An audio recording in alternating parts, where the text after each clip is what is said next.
Enki e Pandora são as figuras mais importantes no sentido do que houve de 40 mil anos para cá, da possibilidade desses seres humanos crescerem, e era Javé, Zeus e Deus e o mundo perseguindo, e Enlil e outros da trupe de Enlil perseguindo o que Enki fazia. Os Anunnakis chegaram na Terra há cerca de 450 mil anos. Essa turma, quando chegou aqui, não existia ser humano. A Terra era de quem chegasse. Eu entendo.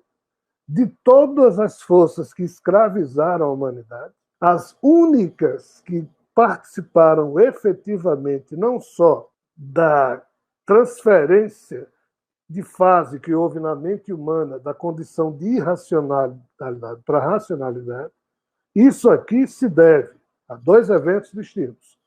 A exceção que Pandora promoveu, exceção por quê? Porque todo mundo é demente. Pandora também era, como filha de Zeus. Quando ela se tornou humana, ela deixou de ser demente. Mas antes era. E a outra força foi exatamente os Anunnakis, principalmente Enki, que foi percebendo que os seres humanos tinham essa condição, e Enki, 50 mil anos, esse cara chegou ao máximo de uma manipulação genética que ele já vinha há mais de 200 mil anos fazendo em Australopithecus, em Homo Neanderthal, Homo sapiens, Homo erectus, em tudo que existia para trás, né? Qualquer bicho parecido com o ser humano, Enki e a sua trupe fez manipulação genética para... Não é que eles estavam querendo transformar aqueles irmãos nossos num tipo de ser humano que é hoje. Eles só estavam querendo que aqueles bichos obedecessem a eles.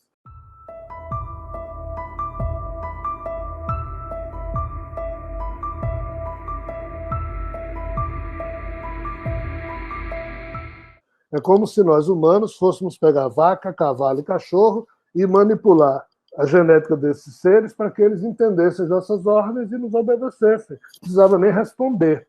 E os humanos respondiam. Os humanos começaram a espantar os Anunnakis, e Enki foi se deixando levar por aquilo.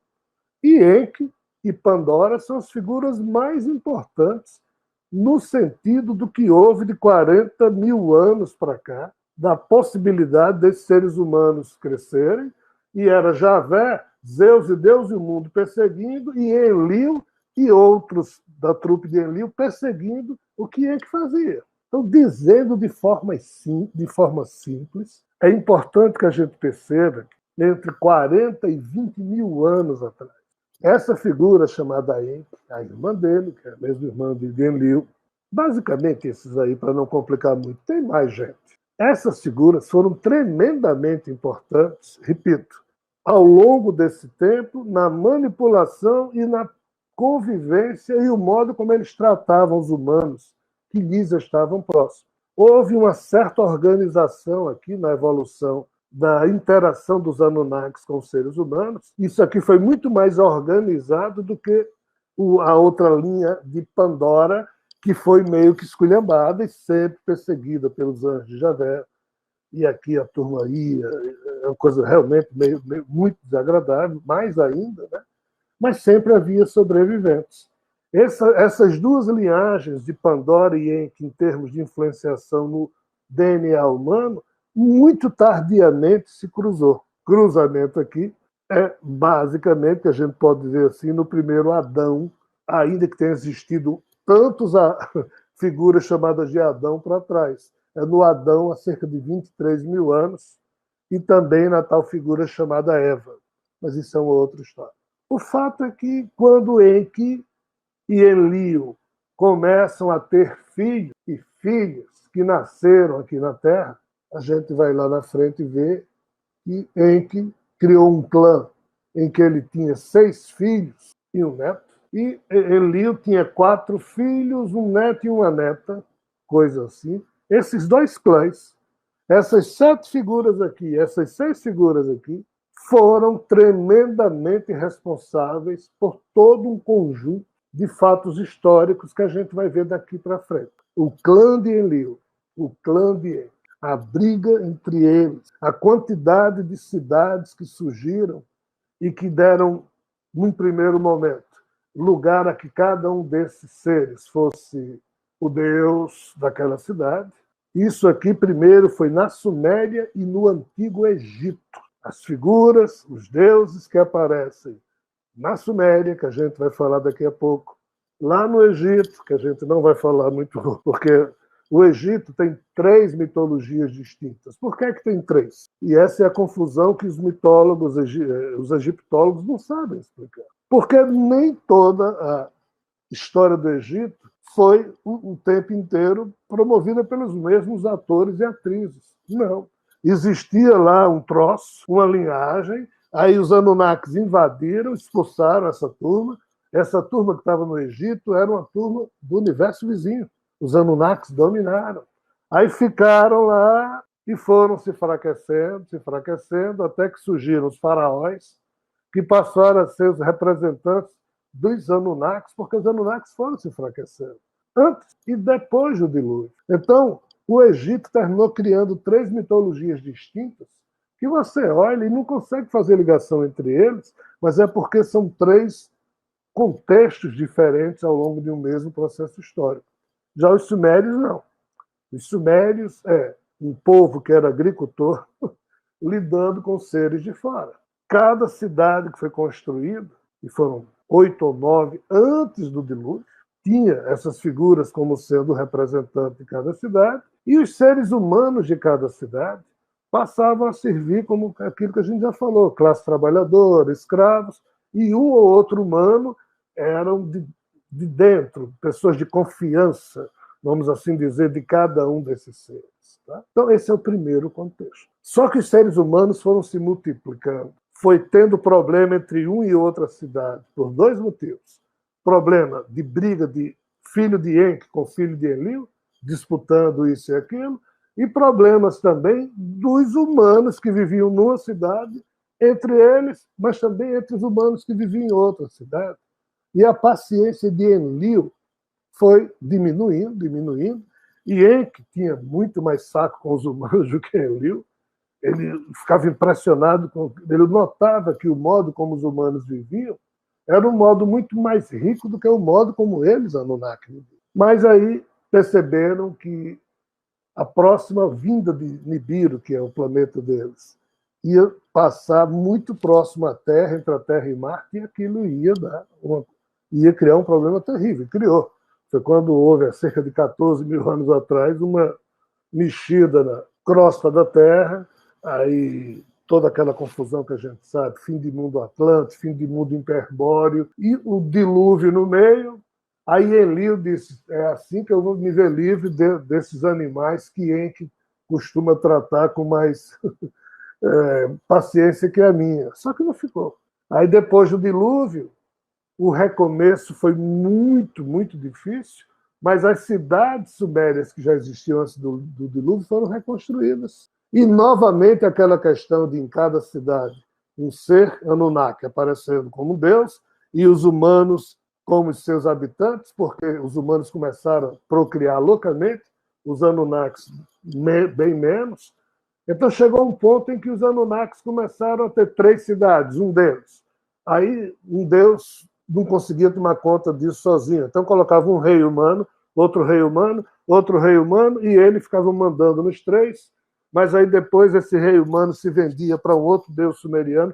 Era uma confusão louca, e esse tipo de confusão começou a existir no período pós-dilúvio. Feita essa introdução para a gente entender mais ou menos o pano de fundo que existia, né, nesse cenário mais antigo, é que a gente se aproxima de um tempo, e esse tempo é cerca de 5 mil anos atrás, em que a Terra estava sendo disputada, e a gente já falou isso em outras palestras, por diversas forças. Né? E, basicamente, as forças do Império desse universo vizinho, as forças do Império Anunnaki, eles brigavam e esperavam que eles sempre dominariam a Terra, porque, entendo, os Anunnakis chegaram na Terra há cerca de 450 mil anos. Os Biodemos chegaram na Terra um pouquinho antes disso, uma família Vol. Os Sirianos chegaram na Terra perto disso. Essa turma, quando chegou aqui, não existia ser humano. A Terra era de quem chegasse. Vamos entender isso. Só que o espírito biodemo nunca teve essa de conquistar nada. Os biodemos, por não ter emoção, nunca se preocuparam em olhar as coisas dessa forma. Os sirianos tinham emoção, mas eram tremendamente puros, inocentes, eles não tinham malícia. Eu também não estava nessa de ser dono de nada, não é por aí. Os Anunnakis, não, eles eram brigadores, eles queriam dominar, e Zeus e outras locas também. Então era um período em que o conglomerado de realidades, a Trimurti, brigava com a geração de Zeus, que havia derrotado os titãs e que havia posto a própria Trimurti de castigo, vamos assim dizer. Se tinha essas brigas entre os seres extrafísicos, na questão dos seres biológicos, os Anunnakis estavam se espalhando, já dominavam o Egito, dominavam a Suméria. E qual é a questão? A questão é que nós vamos falar aqui de um tempo em que começou a ter problemas muito sérios na Terra. Lá atrás, antes, uma turma de uma loca X com a turma de uma loca Y, eles criaram cidades que ficavam ao redor da Terra, ou seja, essas cidades saíam das locas, essas naves saíam das locas, como se fossem cidades aéreas, ficavam orbitando a Terra e brigavam entre elas. Esse tipo de coisa foi bem mais lá atrás, eu não vou nem falar aqui.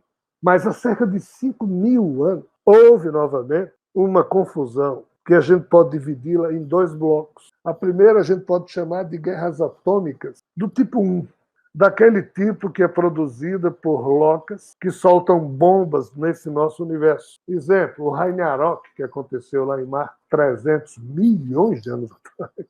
Algo parecido com aquilo tornou a acontecer há cerca de 5, 6 mil anos, lá na região que a gente vai ver daqui a pouco, que eu vou mostrar para vocês, onde tem as ruínas da civilização do Vale do Indo, do Mohenjo-Daro, Harappa, Meerkat. Há cerca de 5.000 anos, essa turma desse universo vizinho soltou artefato nuclear devido à briga entre eles. Os humanos se ferrem. E se ferraram.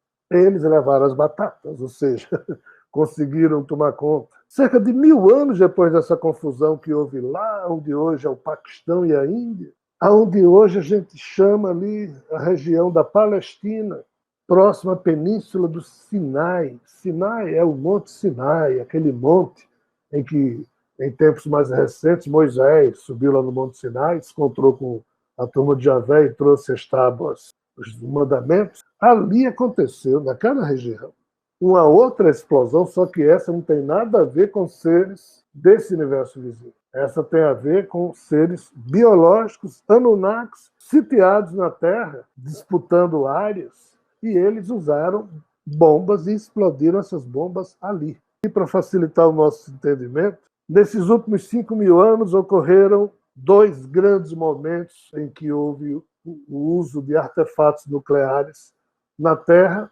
promovido por esses seres de fora. Há 5.000 anos atrás, aproximadamente, essa data pode recuar ainda um pouco mais, a turma dessas locas soltou bombinhas ou bombas lá onde hoje é o Paquistão e a Índia.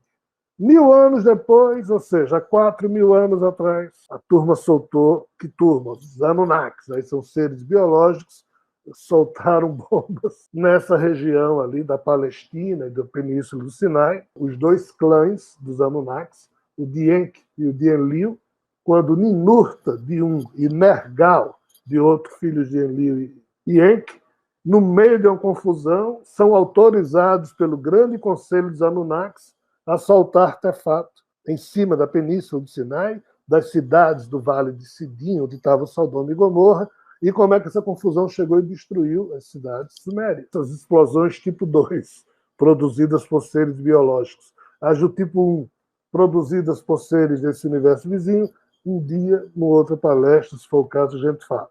A Índia, que aparece de amarelo. Do lado esquerdo da Índia tem laranja, o Paquistão. Então, essa primeira regiãozinha aqui de fronteira entre a Índia e o Paquistão, depois a gente vai mostrar nos slides 2 e 3, mas não é agora, fica a região de Mohenjo-Daro e de Harappa, foi uma das regiões onde essa turma soltou bomba, e agora subindo, ao lado do Paquistão, nós temos o Irã em verde, vizinho ao Irã, o Iraque em laranja, e esse golfo, ou seja, a água que existe aqui, é chamado Golfo Pérsico, exatamente porque os iranianos são conhecidos como o antigo Império Persa, e a Mesopotâmia, como a gente vai ver daqui a pouco, é exatamente na confluência do Iraque aqui com o Golfo Pérsico. Entre o Egito e a Arábia Saudita, aparece aqui pequenininho, é aqui a grande confusão que aconteceu em termos de explosão de Península do Sinai, as cidades Sodoma e Gomorra e as outras 4, mais 3 que tinham no Vale de Sidim. Né?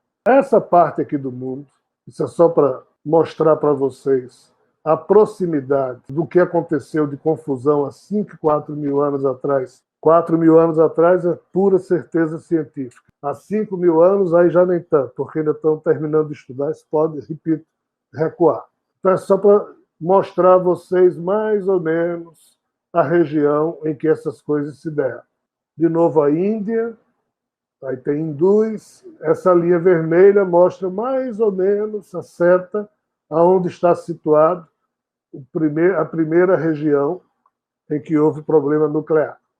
Aí entrando pelo Golfo Pérsico, indo para a região da Mesopotâmia, a segunda região que foi afetada pela primeira explosão nuclear que a gente vai falar é essa daqui. Só que a explosão não foi aqui, a explosão foi no extremo do mapa, no Mar Vermelho, lá em cima, na Península do Sinai. Na época, era muito complicado, a maioria dos portais do universo vizinho se localizavam daí para cima, porque tem a parte da Eurásia lá em cima da Europa, mas isso aqui é tremendamente complicado, e essa também era a área dos Anunnakis. Então, de novo, aqui a gente está vendo a Índia, em verde, essa parte marrom é onde as explosões sobre Mohenjo-Daro, Harappa, Mehrgarh, essas explosões terminaram destruindo essa área, tá? É só para mostrar novamente a vocês. Próximo slide. Então, mostrando essa região de outra forma, as cidades de Mohenjo-Daro e Harappa, que foram as duas principais destruídas. E aqui, o último slide dessa primeira leva de slides, só para mostrar a vocês aqui, o Egito, verde, essa pontinha verde do Egito junto ao Mar Vermelho, que é chamada Península do Sinai. Aí aqui a gente vê em cima do Egito o Mar Mediterrâneo, Síria, Jordânia, Iraque para a direita, Irã, de novo o Golfo Pérsico. Aqui eu estou mostrando agora a região do mundo que produziu, em termos de presença dos Anunnakis, as explosões que ocorreram nessa confluência aqui da África com o Oriente Médio e o Mar Mediterrâneo. Aqui o problema foi tremendamente sério.